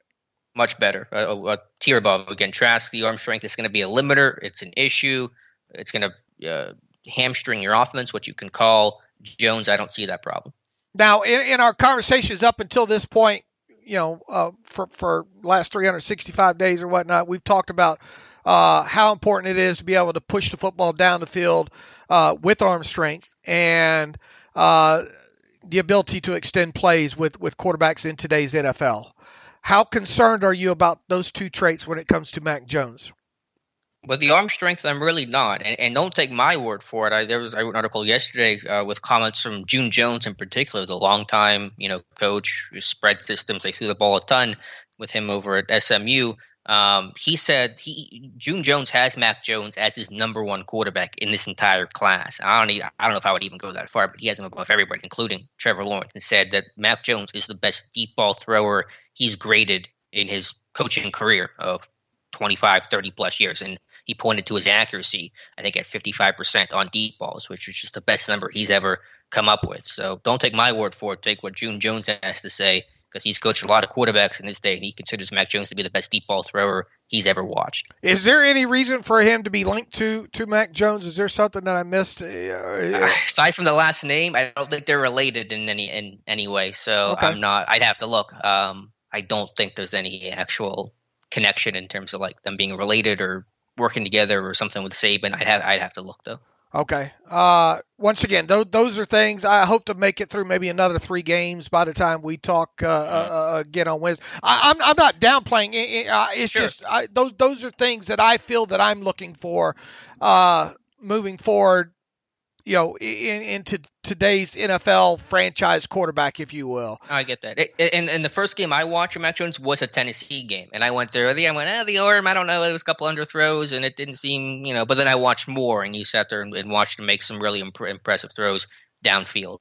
And with the mobility, it's not great. I mean, it's not Lamar Jackson, obviously. It's not Josh Allen or something like that. But I do think there can be an overcorrection. Mobility is more important. Extending the play is more important. But it's still lower on the list than accuracy and ball placement, decision-making, consistency, work study, all those things are still more important than mobility. And Jones is not a statue. I think he is a little more mobile than what people give him credit for. He's not bent. Again, Kyle Trask is a statue. Mac Jones is not. So I don't think he had to do it a ton because the offense was pretty good and rhythmic and get the ball out on time, kind of a deal. But I do think he can move if he has to, and he can sneak it as well. What traits do you like of his that he has that, say, a Mason Rudolph does not have? Trying to figure out which. I think overall accuracy. Now, I think Rudolph does show some accuracy on the deep ball, and Jones does as well. I think Jones has a slightly better arm than Mason Rudolph, and I just think overall his accuracy to all levels is a lot more impressive. Now, as far as I know, in interviews that I've seen, I obviously don't know the kid, but I think this about Rudolph. I think that they both have high levels of that moxie, if you will, that attitude, if you will. And once again, one of the things that stuck out about watching those 3 games that I watched was there were times where it was more that he had to go through his progressions.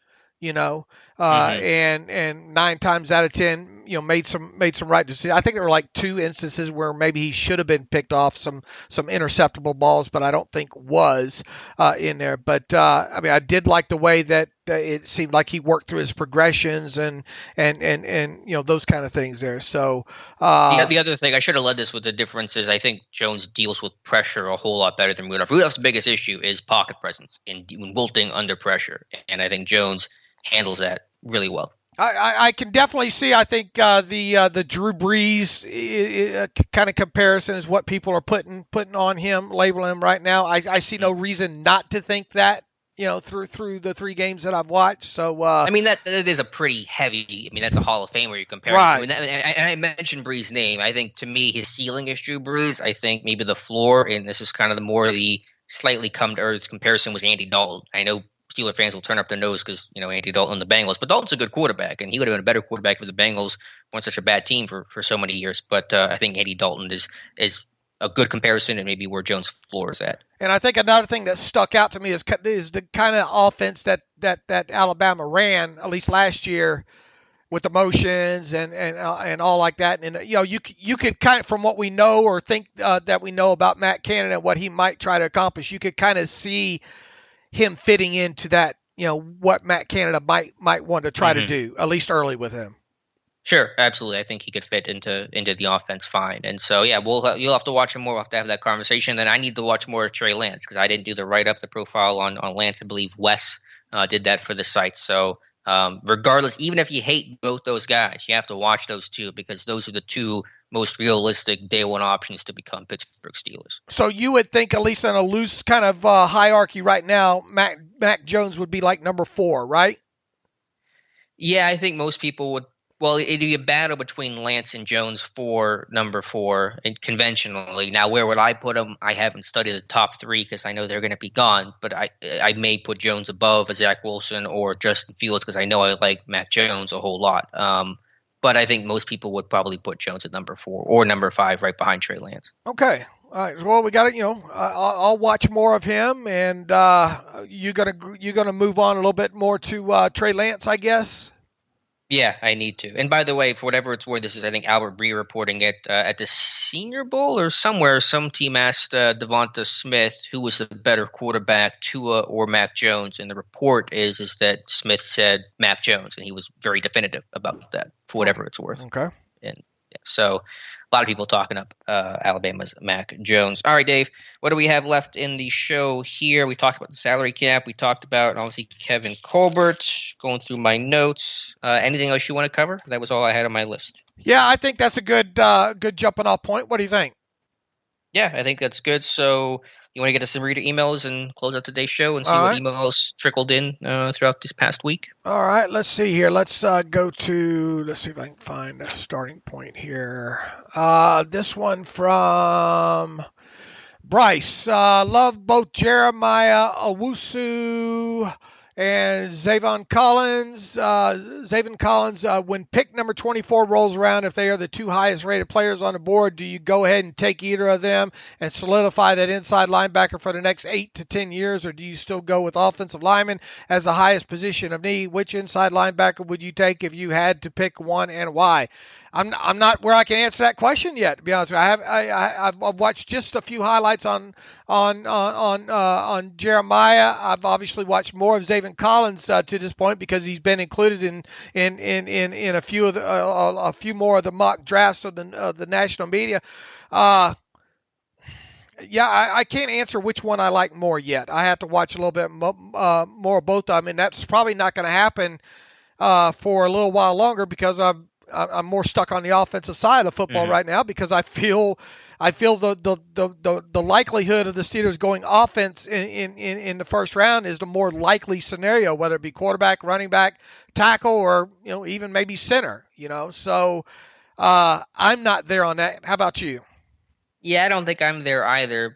Collins is interesting, though, because he is this big dude of like 260. It's a really good athlete, and him and Micah Parsons are two guys that I've always heard, reading up reports and different evaluations, is that they'd work best in a blitz-heavy green dog type of defensive scheme. And that's Keith Butler. That's the Pittsburgh Steelers defense. And so if they did go defense in this draft, I think maybe like someone like a Zavon Collins would be a likely name to circle because he's kind of the big thumping but great athlete linebacker that would look really good next to Devin Bush. And so I'm not saying they would do it. I think the odds are still pretty low, but it does sound like a guy like Zavon Collins would fit this defense extremely well. He doesn't fit the overall kind of build that they normally look for, but who does? Who does? Who does? Like, how tall is he? Like 6'3", 6'4", 260? There just aren't. That's your planet theory you always talk about. There just aren't many guys, and he can move too. So it's not a statue. There just aren't many guys of his size. Right. It's not. The reason you probably they haven't drafted one particular player like that is because they haven't had the opportunity to. Right.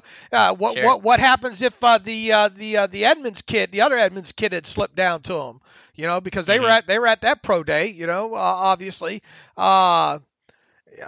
I don't want to rule it out just because of the body size, because he is indeed a planet theory kind of guy. Right. So a name to watch. Certainly, I won't totally discount his name, and I think we have the report on him, and he's come up. His name has come up in a lot of mock drafts, so we'll be talking about him some more, I'm sure. We have one on Jeremiah as well too, don't we? Or no? No, I don't believe so. Maybe I'm wrong on that, but I don't believe so. We're actually just about to hit our 100th player profile, so that's exciting. All right. I've just barely scratched the surface on him, so I can't. I'm in no position to compare the two yet. Keep checking back, Bryce, and we'll obviously get to him. We still got months to go before the draft gets here. All right. Brett Na writes in. Hey, Dave and Alex, I had a couple quick questions. First, I have not seen or heard anything about the franchise tag grievance by Bud Dupree.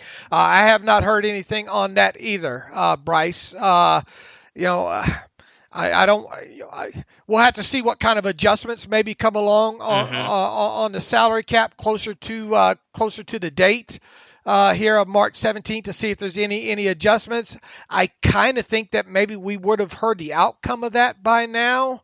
But once again, I'll have to check with Joe Corey and see if he's heard anything. I don't think he has. I have not seen Steelers number, the NFLPA numbers shift any I don't remember to make me think that he got a bump up because of that. So I have nothing new on the franchise tag grievance by Bud Dupree. Odds are probably good he lost that grievance, plain and simple. Mm-hmm. I had forgotten about that entirely until that reader mentioned it. Now, if he won it hypothetically, would that affect the cap for 2020 or for 2021? I think the adjustment would come this year. Wait, this year is in 2020 or 2021? 2021. Right, okay. Because 2020 is over with now, and if that hadn't been decided, then an adjustment would be made to the Steelers' 2021. It'd be like a not likely to be earned getting earned. Something along those lines. And once again, by the time the 17th rolls around, I think that's usually when any adjustments from the previous year are made that would reflect in the 2021 numbers. So no, I have not heard anything about that yet. I'll double check with Joel Corey, see if he's heard or seen anything on that. Let's see. I know the other day you reported the carryover from last year's cap, so I would assume that this would need to have been resolved. I don't know if you could speak in a definitive like that, because once again, I've seen certain instances where grievances I think have been settled by an adjustment in the following year. So I don't want to say that your statement is correct. We'll have to, we should know by March 17th. He says, do you know or can you figure out from the carryover what the resolution of the grievance was? Well, based on everything I've seen so far, like I said, I don't remember the number moving any this offseason because I track that every day, and I just haven't seen it yet. So once again, by March 17th, we should, I believe, have our answer to that question. Second question, I know that there's a lot that can change over the next year, but Over the Cap shows salary cap breakdowns, and according to them, Roethlisberger, Vince Williams, Joe Hayden, David DeCastro, and Eric Ebron have a combined deferred bonus money of approximately $42 million dead money this year and a salary cap hit of over $75 million in 2021. I don't think any of them will be back in 2022. Maybe DeCastro, but I think that's 50-50. I know there's other business to do between now and then, but doesn't the fact they have more money available next season make it a little more likely that they can find a way to bring back a few of these free agents? I guess he's talking about 2022, right? Mm-hmm. He's saying this team's going to have a ton of cap space in 2022. Once again, it's dangerous to look at the amount of cap space the Steelers have in 2022 because, A, they don't have a full Rule of 51 worked out yet. How many do they have under contract right now? 17. So, and also, look, you just had some money kicked into 2022 today. With the Cam Hayward restructure, you're going to have more restructure. We'll see what happens to Ben. Obviously, we're going to have to see what happens with the T.J. Watt contract. By no way, shape, or form am I, by me saying all this, am I saying, oh, be careful that I'm never doom and gloom salary cap guy, am I? No, you're generally actually one of the more optimistic people when it comes to the cap. Right. And 99 times out of 100, I'm probably, close to being on the money. Okay. 97 out of 100, close to being on the money on this kind of stuff. The trip humbled you. Yeah, it did slightly. Having to pick up those tabs, right? No.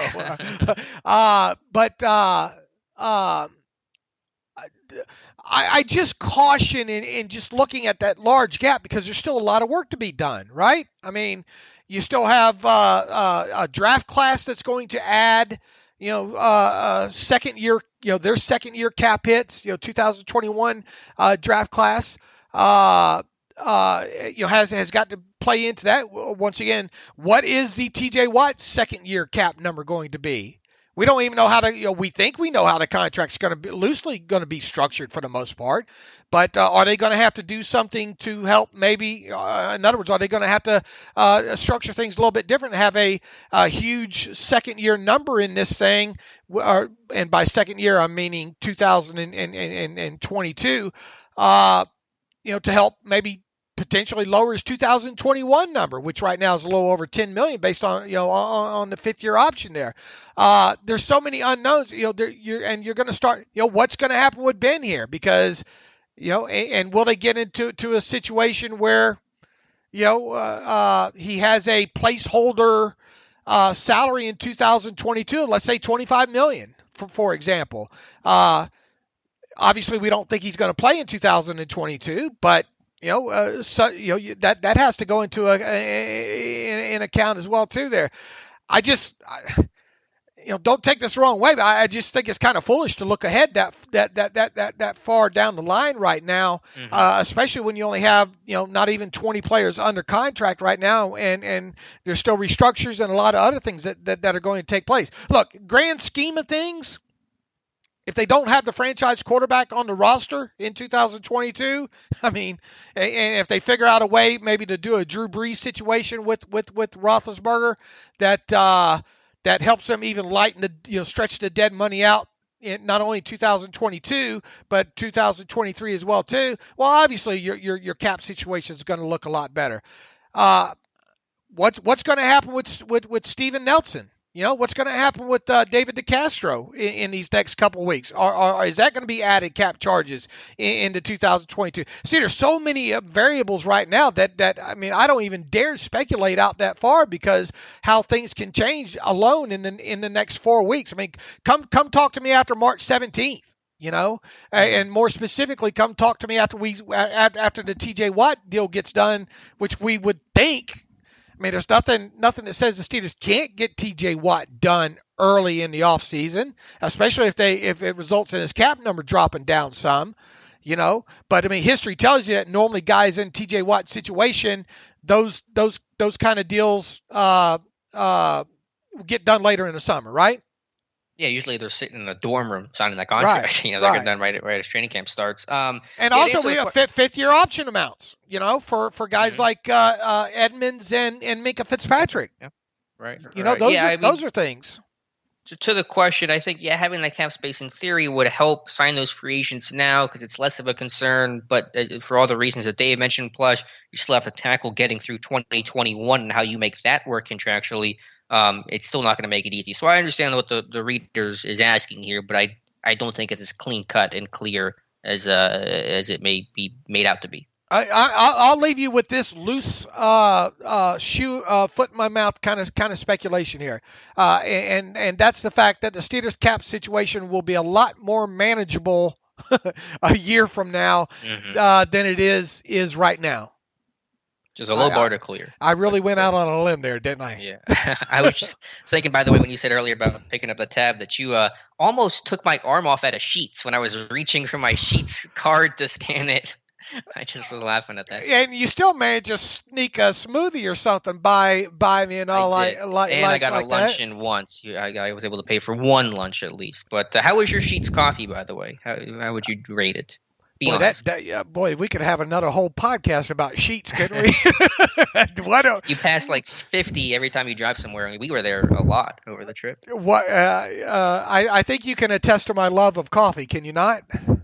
Yeah, coffee and Monster Energy. I still got a bunch of Monsters and Mountain Dews sitting in the house. I don't know what I'm supposed to do with. So why don't you pack them things up and UPS them things over to me along with the Diet Mountain Dews I probably left around there as well too. But how was the coffee? It was good, but there not many cups of coffee that I've met that I haven't liked. In the grand scheme of things, it was good. It wasn't top 10 as far as convenience store coffee goes and all like that. What an animal that place is, man. That's an experience. Obviously there's huge convenience store chains around the United States of America, I'm sure, and I've been in quite a few of them. And look, back when I was in sales and sold coffee, I sold some huge truck stops and all, over the years that had even back in I guess it'd be mid to late 90s that were quite impressive and had quite impressive coffee bars and all there. It was okay. It was more overwhelming how to use some of that machinery they have nowadays, I think. But it was good. It was a good cup of coffee. All right, got the job done. All right, good deal. All right, let's move forward here. See if we can find another one or two to answer here. Maybe Jay Matheson writes in, touchdowns, George Kittle, and my tinfoil hat. Hi, Dave and Alex. Love you guys. Appreciate everything you do. Now strap on your tinfoil hat. Do the Steelers intentionally avoid players from certain college programs, using Iowa as an example? Since 2009, the Steelers have not drafted a single Iowa Hawkeye and have not even acquired one via free agency. During this time, 80 Hawkeyes have entered the NFL draft. Sean Green, Adrian Claiborne, Mike Daniels, Micah Hyde, Anthony Hitchens, Brandon Scherf, Desmond King, James Daniels, Noah Fant, T.J. Hawkinson, Tristan Wilson, yes, George Kittle, your favorite and mine, and 68 others. 9 Hawkeyes played in the NFL Conference Championship this year. I did not know that. The most of any college program. That's a fun, interesting fact from Jay Matheson. Who is clearly an Iowa fan. It has to be, right? Hawkeye facts, yeah.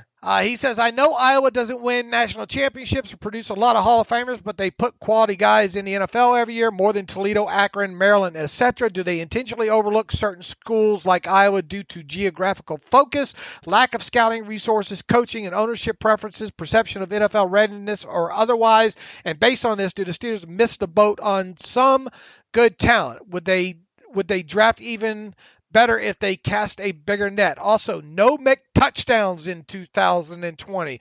Who would have thunk it? I'm willing to bet. I would have bet that we would have had a touchdown of some sort in 2020, Alex. Either McDonald, McFarland, or McLeod. E-I-E-I-O.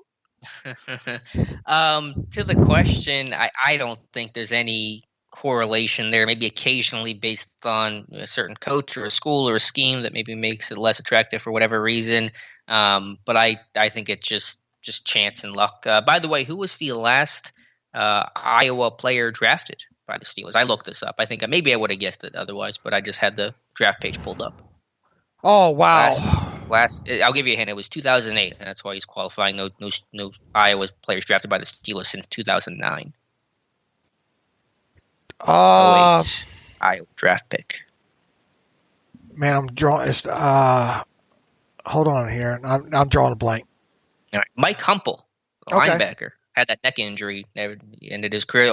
That was since 1990. Since I've been born, Mike Humpel is the only Iowa player to be drafted. The one before that was Mike Saunders in the 10th round of the 1992 NFL draft. Yeah, I don't view this as them avoiding the program or anything like that. How many other schools could we go down the list, and probably not the amount that played obviously in the championship or round or whatever playoff stat that he just had there. But I don't view that as being anything specific or them shying away from the program or anything. Yeah, it's like Alabama. Only 2 Alabama kids drafted in the whole Colbert tenure, and those were the defensive linemen Josh Frazier and Isaiah Buggs. But occasionally, maybe there can be a causation between the two, but I think it's just generally correlation without causation. Man, how long has Ferentz been there? Kirk Ferentz, yeah, he's been there.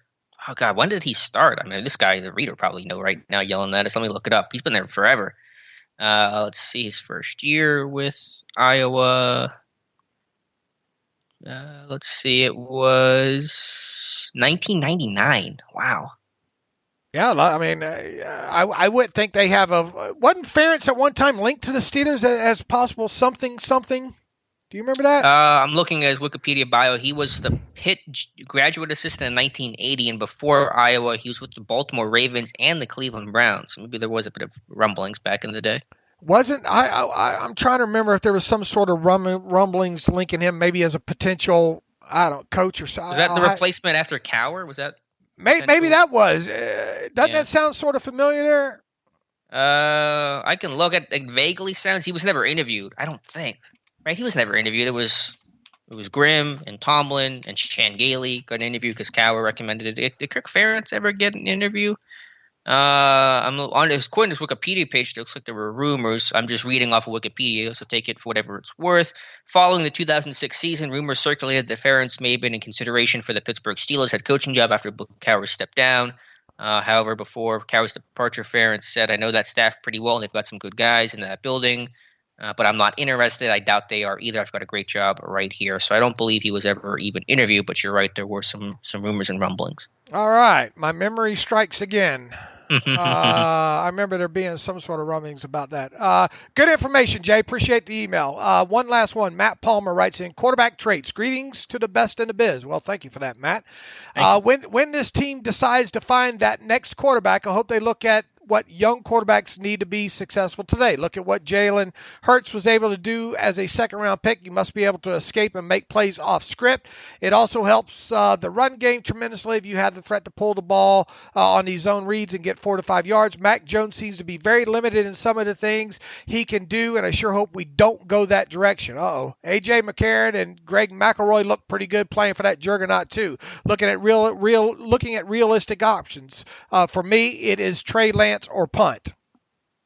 Well, like I said, I think it comes down to two realistic options, and this guy one, but Lance would be the other. I don't think you can compare what McElroy or McCarron did to what Jones did. Just look at the numbers. I mean, those guys, McElroy and McCarron and John Parker Wilson, I mean, they were putting up half the stats. I mean, Mac Jones threw for 41 touchdowns and 4,500 yards. I mean, they were throwing the ball a ton. So I don't think you make any comparison between the two. I think that's kind of a lazy comparison, to be honest. The mobility, I understand that, but I think Jones is at least slightly more mobile than what people give him credit for. And two, I think that mobility still is not the number one factor. You have to be accurate, you got to be a good decision maker, good leader, good worker, ball placement, pocket presence, dealing with pressure. All those things are still way more important than mobility. Mobility has become more valuable, and I agree with that. But it's still not the trait you have to have that'll make or break your career. Right. I mean, obviously, first and foremost, got to be able to run an offense out of the pocket in traditional format. It's just, I see where Matt's coming from. From the conversation you and I just had about Mac Jones, which plays perfectly into answering this email. It just in my evolution of NFL, of studying NFL quarterbacks and look, before we go anointing Jalen Hurts as this next guy, let's hold off on a little bit on that, just a little bit, right? Yeah, let's see. Even if the Eagles anoint them, for all we know, they're going to draft a quarterback at 6, and then the Hurts experiment. I mean, how many times have we seen guys come in and young kids make an impact with some things, and then turn around a year and a half, 2 years later, and they just didn't survive coordinators catching up to them. Look, he did some impressive things from an athletic standpoint, but that's not everything. But look, Matt, I get 100% where you're coming from. The things that I'm really, really, really trying to be more cognizant about looking at when it comes to, none of you just want a quarterback that's only going to take you to the playoffs, right? I mean, you sure. Want a quarterback that could potentially be the franchise guy and win championships in Pittsburgh. Part of that, I feel, is in today's quarterbacks, not named Tom Brady, is being able to extend plays and being able to have arm strength. Those are things that I think really, really need to be looked at, and tight window throws on top of it there. So obviously Matt's not doesn't appear to be a huge fan of Mac Jones at this point. Mm-hmm. And I'm gonna throw a little shade and be a little salty, so I apologize in advance. Do it. But Do it. If we want to talk about quarterbacks in history, how's Carson Wentz looking for the Eagles right now? We're going to talk about North Dakota State kids. So I wouldn't put a lot of stock into that. And then I think a really important question to ask, and I don't have an answer to this, is how will the Steelers feel about Mac Jones? Will they like Mac Jones? Will we kind of get it? Because I have a good feeling they love Najee Harris. What is their opinion of Mac Jones? I don't know if we'll ever get any sort of inkling towards that. But if they like Mason Rudolph the way they talk him up, then Mac Jones' lack of mobility is not going to hinder that, because Rudolph is a lot less mobile than Mac Jones is. Okay, and you might sacrifice the escapability and extend play factor when you're talking about two guys Mac Jones and Trey Lance are really different skill set quarterbacks overall, mm-hmm. right? Agreed. All right, and I haven't really. I mean, I think Trey Lance has the better arm, at least in the little bit that I've watched of him compared to what I've watched of Mac Jones so far. Would you agree? Lance has the better arm. I would want to see more of Lance, but that's what I've heard. I know Lance is known for the live arm, so that's probably true. Okay, but on top of all that, how much is experience, games played at a top college level? I mean, nobody can compete with Mac Jones playing, doing what he did in the SEC, right? Yeah, the only thing with Jones is that he was basically a one and a quarter year starter, so he hasn't played a ton of football, but obviously he did it at football's highest level. And he's played more than Trey Lance has, who played at a low. I think it's kind of close. I mean, Jones might have a couple more starts on him, but it's not. But a higher quality competition. Well, yeah, obviously, yeah, much different level. All right. So look, I mean, this is the best thing about, to me, this part of the offseason when it comes to us and draft talk, because I mean, exponentially now we should jump ahead on tape study on some of these guys, and obviously this year having to spend more time on quarterbacks than probably since a couple years ago when they drafted Rudolph, obviously. But even then, I didn't go deep into that. I don't think I went hugely deep into that quarterback class. Not talking about Rudolph's class. Only because I really had a strong feeling that they liked Rudolph. What one final thing? You got anything else to add to this conversation right here? No, I was just going to say, but it just brings me back to the point of those are the two quarterbacks we have to learn everything about: Mac Jones and Trey Lance. Those are the two names that I think every Steeler fan needs to circle and hone in on. You pretty sure at this point it's going to be an either or none when it comes to those, right? Yes. Now they could of course take a third round quarterback of Jamie Newman. I think it'd be a mistake, but in terms of like franchise quarterbacks, those are the two. Okay. What did you think about Colbert's comments about pro days and all? Well, what did he say? He didn't really say much. He was just talking about dealing with health and safety protocols of schools. And did he say a max of 3 personnel could get sent to a pro day for a team? I thought so, and not that it's strange to hear out of his mouth. Obviously, they're going to concentrate on schools where the most higher quality prospects are going to be at. Just nothing new for this team. Right. So I mean, he did admit though that there might be a few less pro day visits for him specifically, and I would suppose Tomlin as well there. So I mean, we could see a total maybe 10 if we're lucky. 10 Colbert and Tomlin sightings together at a pro day.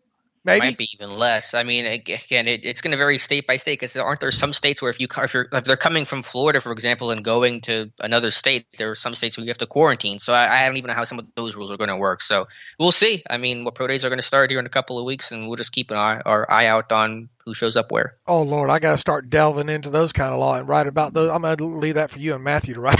That's all right. I like doing it. I don't mind it. Right. I like playing the Blues Clues.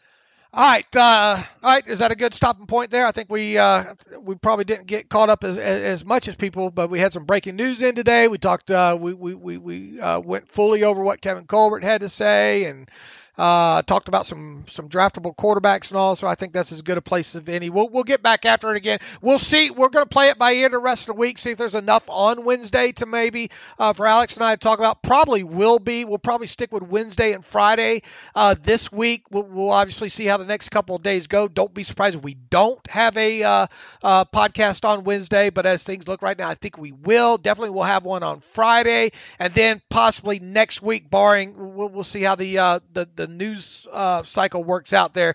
Might start clicking down to Tuesday and Friday next week, right, Alex? Right, and we will not have the Steelers Depot live stream tonight. I did one last week, and so Dave and I can come back next Monday, which may work out well if we'll only do the podcast Tuesday and Friday. So you may still get 3 of us next week. All right, how long was today's podcast? I know we're trying to keep them a little bit shorter. It ran over a little bit because of the breaking news. We're probably in around 2 hours again. So not much has changed, but we'll work on it.